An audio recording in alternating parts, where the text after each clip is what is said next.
Do you want to get into real estate but don't know where to start? Do you wonder how others are living rent-free? I promise by the end of this episode, you'll learn an insight into how others own rentals, made mistakes, recovered, find out how they started in real estate and how working with others helped them to grow in the space.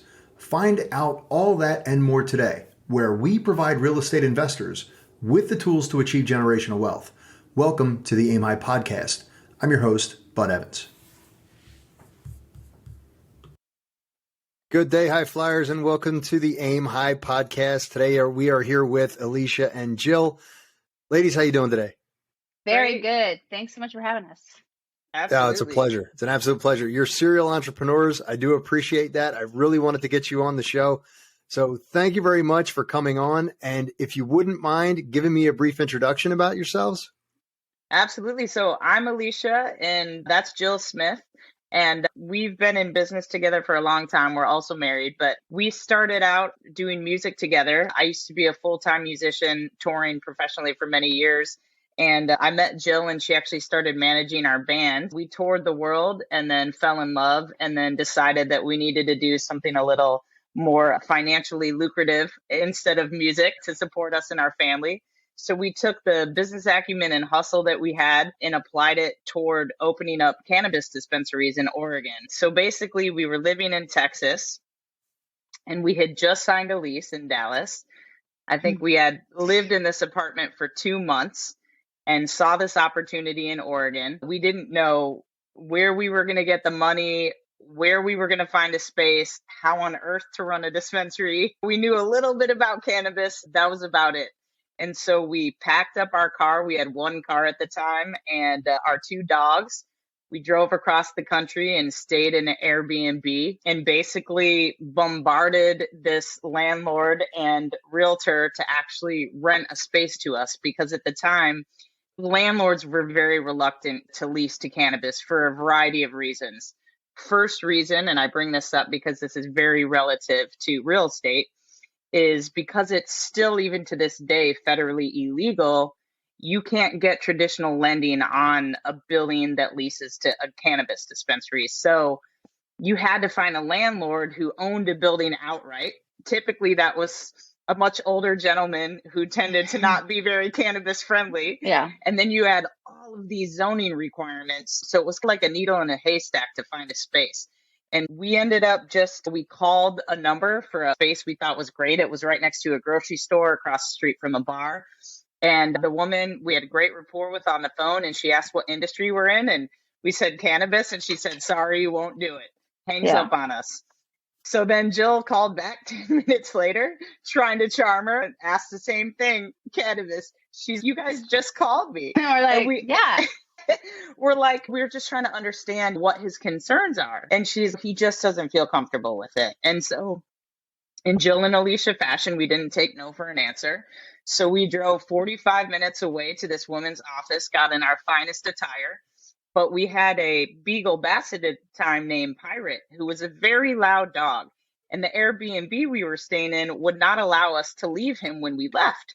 So we had to bring Pirate and Milo the Chihuahua with us to a realtor office when we don't have an appointment.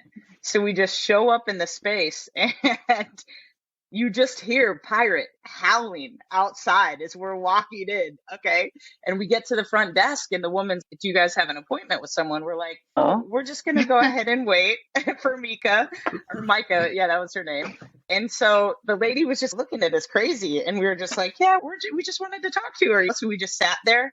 She comes out and she's, "Can I help you guys?" We introduced ourselves. She's, "Are you guys crazy? Like, I told you no." And we were just like, "Look, we just wanted you to realize that we're very legitimate business people.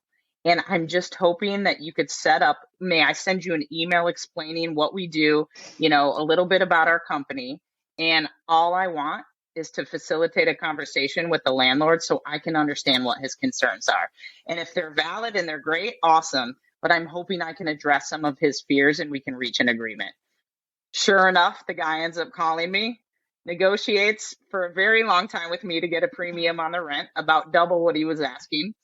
And we got our first location. And so that got us into cannabis. We started out with 2 employees in one store, kept reinvesting, and then we eventually sold the company in 2021. We had 5 locations and 85 employees at that time, and we sold it to a publicly traded company. And here we are now. Nice. And it's my pleasure to have you here. So thank you very much. Not only are you guests on the podcast, you're also clients, right? So that's awesome. Now let's go into, all right. So you're done with the cannabis store. You sell that, you make a killing. And now how do you get into real estate? Jill, you want to take that?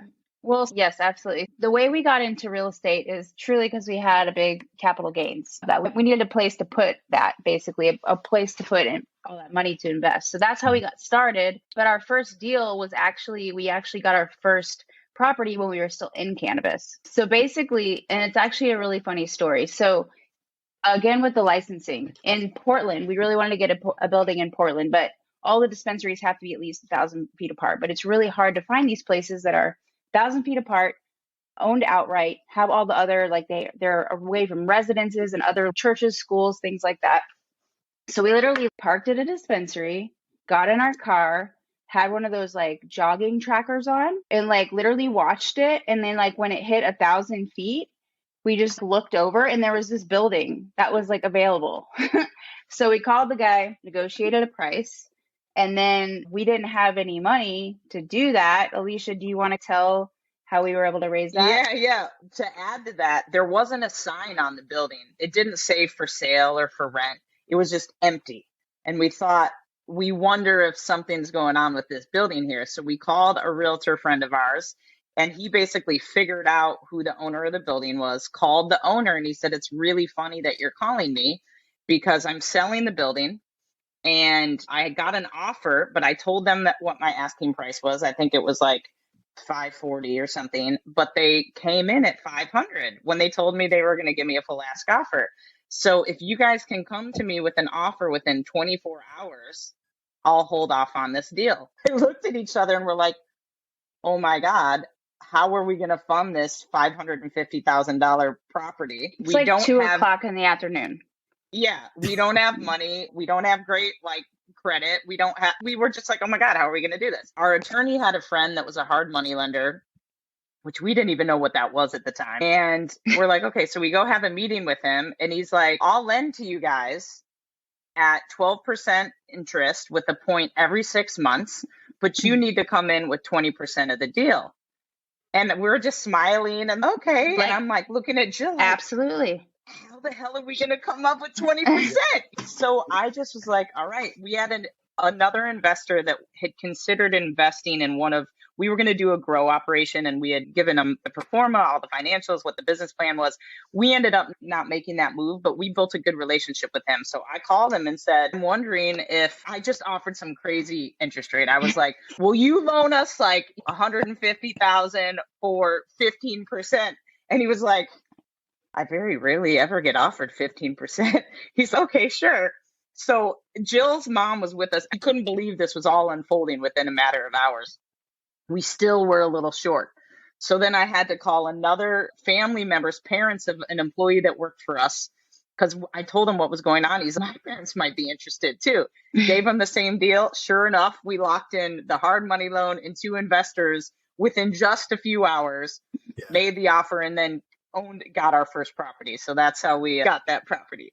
That's awesome. How many times do we talk about you find the deal and the money will find its way? Absolutely. That is so true. All the time, right? So now we're talking about that. Now there was really no repair to be done with this, but you did have to do some remodeling, right? Yeah, that's what we needed actually a lot of the extra money for. It had to be retail ready, right? So it was nice. It didn't have a lot of issues with the building per se. It didn't have an air conditioning system, for example, because in Oregon, not every building just has that, but we knew as a retail space, we needed that. Yeah. That we had issues with parking in a parking lot, and then we had to just outfit it. And to outfit a retail space is expensive because you get really nice cases and signs and stuff. And so, yeah, it cost a significant amount of money to open up a store. So that's what we did, was use the other money to fund that. Awesome. And then when you got done, now it's based on income, right? By the time you're done, did you get a reevaluation because it's a commercial space, and find how much did you how much was it actually worth after you finished all that? Do you want to take that, Jill? So the thing is, you still can't get funding on Right. cannabis, and it's still leased to the company that bought us. So what we did was, and I know people are going to think we're crazy, but we paid it off when we sold the company again, because we needed places for this money to go essentially. So we did that. And then we have a really great rent. What's really funny is the rent was set to pay off this insane hard money monthly, like rent or mortgage payment that we had. So the rent is like, honestly, like astronomical, which is great for us. But so it actually ended up being like probably our best investment to date. Yeah. So we've never evaluated what it's worth because we've actually never refinanced it. Yeah. Now that we know about DSCR loans and some different types of lending, we may consider it, but it's just, we own it. We don't need that cash. And it's such a large amount every month that we're like, and they pay taxes and insurance on it. So it's a triple net lease. So we're just kind of, right now, we don't need it. So you don't have to do anything. Like they're going to maintain the building, take care of the taxes, take care of the interest and all the insurance and all that. So that's the best I would say, is that they've never asked us for one reason to do anything in 2 years. And when we had our dispensaries too, it's this weird thing. It's like, you don't want to burden your landlords for some reason, because it's such a kind of already, they feel like in a way they're doing you a favor, even though you're paying a premium. And so just like we pretty much never asked for any tenant improvements, neither have they. Okay. So now what's the cash flow on that? Or do you not want to disclose that because it's high? It is. It's very high. It's around $15,000 a month. Okay. For you. That's everybody's wish, right? Yeah. The majority of people that I ask, what's your number? What's your financial freedom number? They're like 10,000 a month. You guys nailed it on the first one, right? Yes, we did get really lucky. Now, is there an exit strategy, or are you just going to ride that? We want to see if they ever needed to move buildings or something. I don't know if we could get that same rent again. If it's not going to be leased to cannabis, I don't think it'd be that high. So we just want to obviously sell it in an up market. But since it's paid off, it's not like a huge worry if we got less rent for a while till we could wait till the market to go up. So we just want to see. I don't know what Portland's market is like right now at all. Okay, great. Now, let's go on to the nightmare deal. What is your worst deal ever?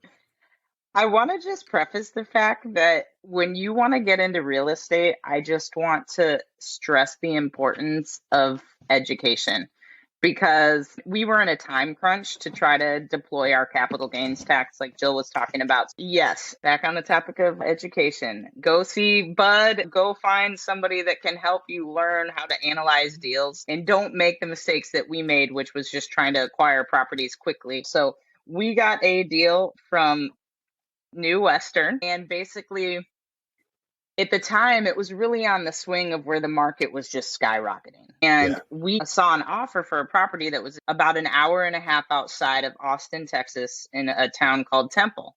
And I think the ask was like $119,000. So I'm thinking to myself, like, man, I haven't seen properties in the hundred forever and nowhere near Austin. So I got so excited. I told Jill, hey, we got to go check this property out. And when we walked in it, the layout was really cute. And I thought this would be a great rental, because if we can get $1,400, we're only paying $120. We're getting close to the dollar rule or whatever. And everyone said, like a lot of real estate agents and just investors say, it's very hard to cash flow and more of an appreciation play. But I was like, hey, this is an opportunity we have here. So then with New Western, you're rushed. So you have to make a decision. And we saw other people looking at it, and it was first come, first serve. And so it smelled the worst cactus. Oh, so bad. The smell was just like, oh my God, it was so bad. But I was like, I think we can get rid of that. And I didn't have much time to really look around, and I wasn't that experienced at the time. Well, I like to call it the house of mass destruction, because there literally pretty much wasn't one thing that didn't need to get fixed in the house. So I thought it was just going to be cosmetic. Oh my God. So the first major thing is the toilet it kind of flushes, but it doesn't really flush. It's taken a long time. It's seeming a little bit weird. And so I think it's just a plumbing issue. So I have a plumber look. They don't really find anything out. And we change out some of the stuff to PVC, and we're trying to update some of it. And then I'm like, this still isn't working right. And they're like, let's scope the sewer line. And sure enough, It was such a long line to get to the city. It was like hundreds of feet. It was just going forever. And you're seeing the camera going on one guy and he's okay. It looks okay. We have some growth here. It looks okay. And then we hit clay. We hit old clay piping that just basically had completely collapsed that feeds into the city. And so we had to redo into the neighbor's yard, or maybe even two neighbors' yards that we were responsible for, this new sewer line.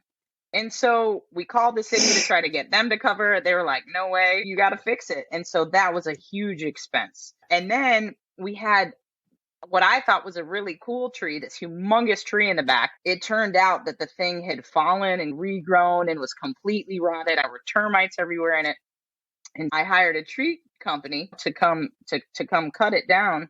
And as they were cutting one of the branches, the entire thing fell before they were done and took out the whole power line and then ripped the meter off the house. And so at that point, the electrical was so outdated that electricians were basically like, you're going to just have to run new stuff. Like, we don't even have this stuff anymore, like squirrels and eating a bunch of the wires and stuff. So then I had to replace the panel inside and out, all new electrical, and then the foundation. So this is another mistake. Please do not make this mistake. Foundation looked a little funny to me, but I thought, it's just going to run it out. It's all right. But as I spent a little more time and I was like, oh man, this foundation is real wonky. So I had already paid to do the drywall and the paint and make it real nice, the trim, cabinets, and then realized I had to do the foundation. So then when we came and we replaced all the piers, I mean, you walked in there was like cracks the size of lightning bolts after we did the foundation. Everything brand new, right? Even the cabinets wouldn't shut because the foundation had made it so janky. We needed a new HVAC system, a new garage door. I mean, it was just thing after new water heater. So that was the worst deal we ever did. So what we did was we ended up making it very cute and we leased it out. We get about $1,300 a month, but we were all in that deal for $185. So that was not a good deal. Long term, we think that it's going to appreciate really well and rents will continue to increase, which is why we've held on to it. But yeah, educate yourself and make sure you know about construction before you do something like that. When we're working with wholesalers, we really have to investigate those numbers and make sure that we're all good to go. But you're out of it. You're not cash flowing on the property, but you are appreciating because it is in that hot Austin market. And even though it's cooling off a little bit, it's going to go back up again. That place is a pendulum. And it swings like this much on this side, and then it goes all the way back up. So what are you working on now? What are your current projects? Jill, you want to? Well, we did. Yeah, sure. So we just finished up 2 projects, actually, which is a midterm rental, 3-2 in Kyle, Texas, which is about 15 minutes south of Austin. It's 25 minutes to get to downtown Austin. So a lot of people can use it as like a commuter place. We're already booked out for a couple of midterm stays, which is really exciting. The other thing we just wrapped up was a property we're going to turn into a Section 8 property in Coppers Cove, Texas, which is near Fort Hood in Texas for any military folk. And and so we just wrapped that was 3-1 and it's going on the market soon. Awesome. Great. We're just trying a little bit of everything, as you can see. And another one of our mutual friends, Jennifer Ortiz, works down in that area. She's retired military. Actually, I think she moved out there now, but she was in Louisiana.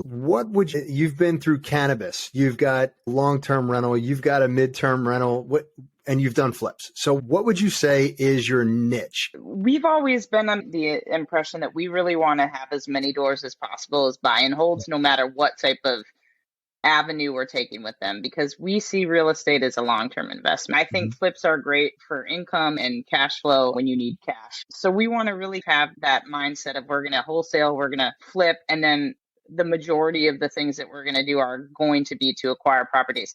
We have a short-term rental in Fredericksburg, Texas that cash flows tremendously for us. It's just we're trying to figure out what do we like the most that has the least headaches and gives us the most cash flow. And so this particular property in Section 8, I'm very excited about because the purchase price was $90,000. We put about $20,000 into it. The ARV is going to be about $140,000, and we think the allowance is $1,650 a month on that. So if we actually find a tenant, we literally just got our pictures back today. They look great. So we're going to start marketing it today and tomorrow. So if we actually do that and that works, I like that because hopefully it won't be as many Yeah. headaches. We have found that when we have long-term tenants, for the most part, we haven't had very many headaches. But the short term, we've had a lot of headaches. The midterm may be the same. We're not thing, sure you know? yet. So, yeah. So we're just trying to we want to give it some time because we're younger investors. We've only been doing this almost 2 years. And so we just want to see what we like the best.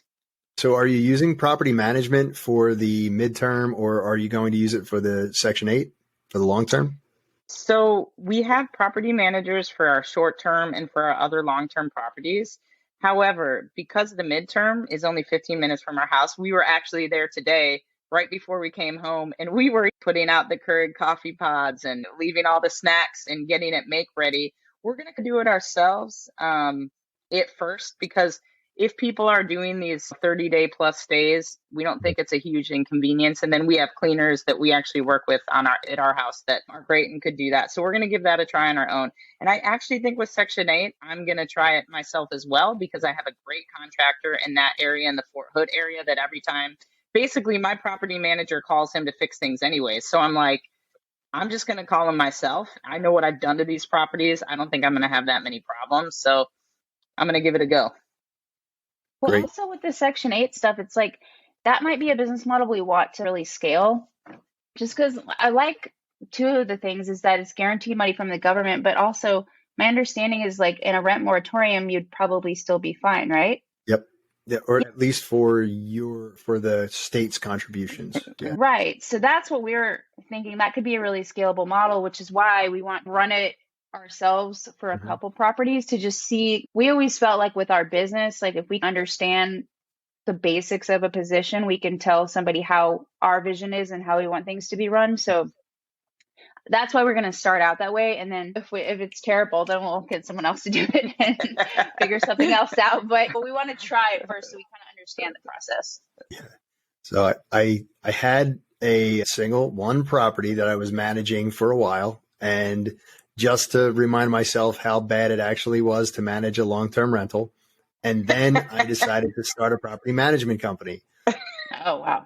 Which I thought that 10 times, maybe 10 units we got in there, 10 times the headache. No, 10,000 times the headache. All right, that's it. Turn it all over. Let's get another property manager in here who has the bandwidth to handle it. And if there is any question on what to ask a property manager, if somebody's listening or somebody's watching this on YouTube, go to budevans.com. All right. So now, ladies, what do you have on the horizon? The next thing that we want to do is do something really brazen, which is actually try to do a flip in this market in Austin or Dallas. I felt really inspired by Jamil last night. And I agree that relationships are absolutely key because I just don't see myself cold calling a bunch of sellers. I'm very good at networking and making long-lasting relationships with folks. And so I think I want to take that approach. And it was so funny because I was driving around our neighborhood. It's a very unique neighborhood where we live in Austin. It incorporated in the 1970s. And so there's only 600 people here, but we have a mayor and a city council. And it's just this really cool area. And I saw a mid-century modern house that's been sitting vacant. I'm friends with the mayor. I said, what's going on with this house? She said, let me introduce you to the woman that's going to be selling it, that has not sold it. So I had this amazing conversation with this woman today. It turns out she's a developer. She's done 130 houses in the last decade of tearing stuff down and building from scratch. And she was going to do it at that house. And then it's not in her wheelhouse. It's not in the area code or the zip code that she normally does this in. And it's really in our wheelhouse of taking these weird old houses and making them super cool and funky. So we're meeting with her tomorrow. And she already told me what she wants and that she can give me a much better deal if we don't go through agents. And so I'm going to see if the numbers work and do that. So I think we're going to be working on some flips, taking some cash. And we're sitting for a second just to see, does Section 8 actually pan out in the way that we want? And I do want people to know, too, that are doing Section 8. The one thing that I didn't understand at first until Bud taught me was I thought that if you looked at the HUD website and you saw what the going rate was, that's what you were guaranteed to make from somebody. And I now know that's not the case. Somebody has to be approved for that amount or be able to afford the difference. So I just want people to know that when you're running those numbers, it's really important to know the little city that you're in, the zip code, because even Dallas, for example, will say that it has these great rates, but then you call the local office and it's actually by zip code, and they have 100 zip codes in Dallas. So just be mindful of that. So if this actually does work out, I think we're going to start doing a lot more Section 8 properties as buy-and holds. I'm either commercial, multifamily, smaller ones, or I'm stone cold Trenton, New Jersey, Section 8 properties. For 1950, that type of thing. And those numbers are so nice. Yeah, they're not bad at all. All right. What is one thing you have learned as you increase your wealth? Well, I guess I'll tell you like two things is that money really it's like it just gives you like runway to whatever your next project is. And I think as any business owner needs to just understand that any amount of money is not really probably going to make you like happy, like internally, but it will get you to where you're trying to go next. And at least for me, like being an entrepreneur, it's always been more about, I've always been motivated by watching something grow, like just seeing the company grow. The money came with it, but seeing the company grow is where like the most pride. It's like the anticipation of seeing what's going to happen next month and like how things are going to evolve. That's what's really exciting. And I think like getting a big chunk of money was great. It was definitely like a reward for a lot of years of hustling, but it's like after it, I still craved the growth. That's what I missed about it. And that's why I think like we're getting back into this slowly, or it feels slowly, even though we have a decent handful of doors. It's just, I guess all I'm saying is I think if you're a true entrepreneur, you're still going to want all of those things, even if you have the money. Yeah. And I want to add one more thing. If you are bad with money when you're broke, you're going to be bad with money when you're rich. Okay. So that's also true. We were not financially savvy. We're just hustler entrepreneurs, see opportunity, we take risks, and we love the grind. I know so much more now, and it just comes back to education. And an investor friend told me when we first got our money, he was like, look, don't do anything for a year. Man, I did 20 things that year. You know what I'm saying? I didn't follow that advice, and I should have followed that advice. We just did ridiculous things. So now, we've really reeled it back. And I want true financial freedom, meaning I don't ever want to have to worry about money again forever. And I want to know that my mom is taken care of, that our children are taken care of when they get older. I want my daughter to be able to do her passion and not be motivated solely by money for whatever it is she decides to do in her profession. And so you have to learn how to be financially savvy, and you have to learn how to get deals and analyze numbers. Those are so important. I love that. If you're not good with money when you're broke, you will not be good with money. Good day, high flyers. Are you ready to take your real estate investments sky high? Aim High REI is the perfect Facebook community for you. Get answers from experienced investors, connect with other motivated individuals, and benefit from valuable resources all in one place. If that sounds like something that interests you, join our amazing network today, and we'll help elevate your investing journey beyond what you think is possible. Aim High REI is on Facebook. Just click the link down in the show notes. The best part, it's completely free to join. I help new real estate investors overcome the fear of failure and achieve generational wealth through buying rental properties. Go to budevans.com and book a call with me to find out why we guarantee your first rental property. Thanks. Now back to the show. Are you ready? We're going to move on to the Soaring Four. The Soaring Four are the same four questions we ask every guest that can help someone who is just starting out achieve new heights. First question is, what do you use to keep you motivated? I've learned so much about self-growth through this process because I too, like so many other people, thought if I had money or if I only made $10,000 a month or $20,000 a month or if I only had $1 million that I would be happy. And I've learned that is absolutely not the case. And it's almost harder when you're comfortable to feel motivated. When I was motivated because I had to be able to afford a bagel at the corner store or whatever. A lot of self-reflection and understanding why I'm doing this helps keep me motivated. But I have to have things in alignment. Like when I meditate, it helps with my anxiety. when I take my supplements and I exercise, it all just helps so much. If I'm slacking on those things, then I don't feel the motivation. So I have to just force myself, even on the bad days, to just get up. Even if I hit the Peloton 5-10 minutes, it gets my blood flow going, and then it really helps me with that motivation. I think the two things that motivate me the most is I always start and end my day writing things that I'm grateful for and like looking back on the things that were like the highlights of my day. And then that's really good because I find myself like during the day being like, oh my God, this is like such a nice moment. This will probably be like the best part of my day or something like that. It makes you more positive. It allows you to see things more positively, which is really good. And also makes you see opportunities everywhere else for like good things to happen versus if you're not feeling good, you're like in a tunnel of only seeing like bad things or not seeing opportunities.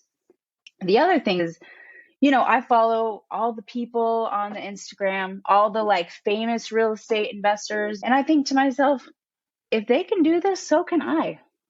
100%. Like, I am the same kind of hustler. I have been hustling. We've owned businesses for, I don't know, like 18 years now. I'm not going to stop. I'm going to continue to go. Like, I just have to decide what I'm going to do. And as soon as I figure out what that is, we're going to hit it and then just go for it. So I just always feel like if somebody is doing it, if I can see somebody else doing it, we can do it also. Perfect. What is one thing that you learned that completely changed your mindset? It's a good one. I think a lot of it is really the time for money thing. And that's just like an entrepreneur thing, realizing if you trade time for money, you're probably like not going to be happy your whole life because you're going to be missing out on things that are important to you. And so for me, like realizing like after we sold the business, we had a lot of time, more time than we had had in years. Like I had been hustling and staying up late and working like crazy hours for years and years to just get this thing popping. And then all of a sudden I had all this time and I realized like, oh, wow, I'm not like missing out. Like I'm seeing my family. I'm getting to dinner. I'm like on time. I'm like making the phone calls. Like this is really nice. And I realized, okay, I've got to set up my mind. I've got to set up my life differently where like time is the most valuable asset. Yes, money, absolutely. But like figuring out how to have the time to learn. Like having the opportunity to learn is like something I'm grateful for all the time, to be able to sit and read a book or listen to a podcast. Some people don't even have time to do any of those things. So it's like you have to realize your ability or your opportunity to learn it's such a gift.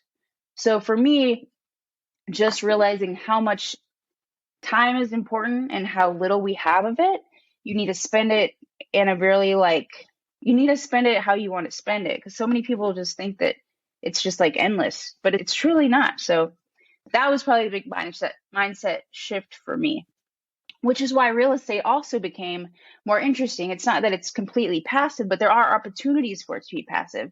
And I think it's opportunities to like build in a really great and huge way, although you can still be passive. So that was very unique to real estate, which made it also really attractive. Time is the one commodity that can't be bought. You can sell it, but you can never get it back. Yes, absolutely. Sorry, Alicia, I interrupted. No. I think for me, I think I thought of success in a very still way, that if I arrived, everything would be okay and I would be happy. And what I realized is that comfort is actually like the most uncomfortable thing.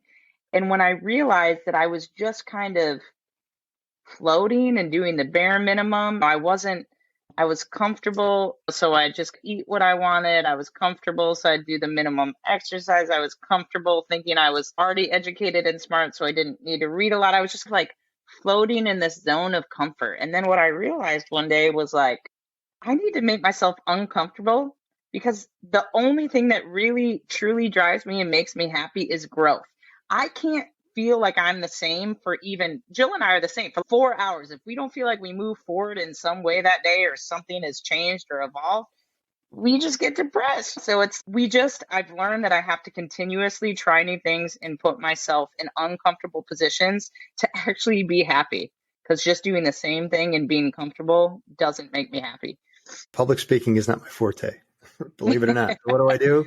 Start a podcast, a YouTube channel, start coaching and getting on to boot camps and teaching 85 to 100 people on a weekend for 2 days. So what are some tools you use to keep you on track? I try to, so if I showed you my to-do list, it's long and it's embarrassing. There's so many things on it. So what I have to do, and it's really hard because I am so shiny object, man. If somebody is like, hey, can we, I used to never, when we had the 5 stores and we had 85 employees, we had to stop going up to the store because what happened, you go up and then everybody be like, hey, can I talk to you for a second? And of course I'm like, sure.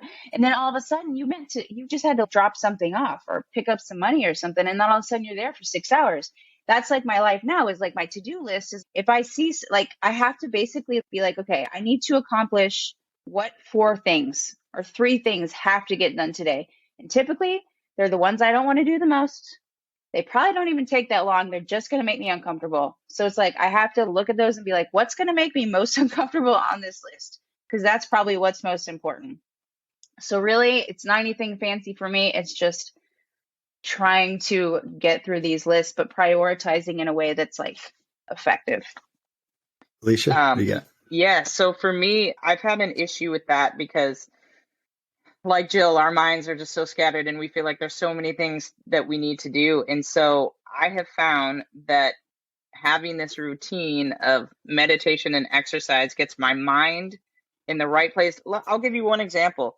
Before we started the dispensaries, we actually owned this company where we would set up these trade-in programs for electronics for big retail stores. So for example, if you went into a Best Buy, you had an old phone that you wanted to trade in, we would white label that software, pay Best Buy, and then sell it on the back end, right?